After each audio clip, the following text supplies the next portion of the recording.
这我同学呢又整对核桃，他这核桃咋来的呢？说别人啊管他借点米儿，借点米儿，完了要了好几回也没要回来，就把这核桃给他顶账了。我就问我同学我多米儿啊？我同学说多米儿多米儿。我说那这没法说这事儿是吧？亏了赚了的。完了我这同学就跟我说没办法，这也是咱一同学叫谁谁谁。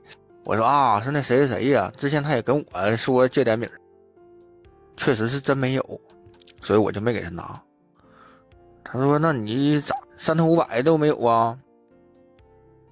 我说我是这么跟他说的，我说我操兄弟你早说呀，你这我这刚进完货，你说我又买一堆核桃，我又买一堆绿松的，我又买这工具的，你这都赶到一起去了，整的兜里边一共就剩20块钱了，明天还得买早餐呢，这我给你拿，明天我就得饿死。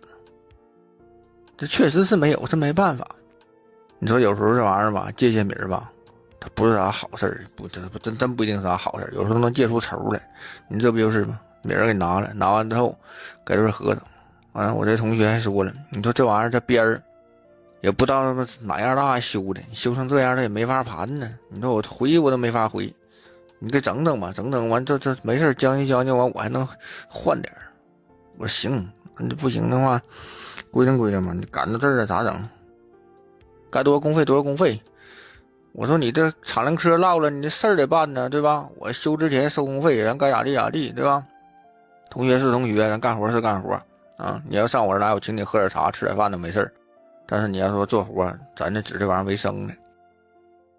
哎，这回行啊，明儿给我转来了，就是没给我那些啊。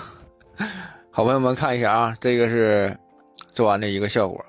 如果好朋友们感觉我这活还行，关注点一点，评论区等你们，别忘了收藏转发。我是韩凡，感谢支持啊。对了，我同学没给我那些的理由是都同学，就当打折了。